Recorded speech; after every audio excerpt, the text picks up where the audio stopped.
కలలన్నీ పండగా కావాలి బంగారు ఎలా కావాలి మా ఇల్లు కోవెలా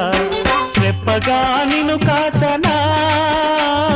పాపగా నిన్ను చూడనా రేపటి ఆశ తీరగా నీ పాపకు జోల పాడనా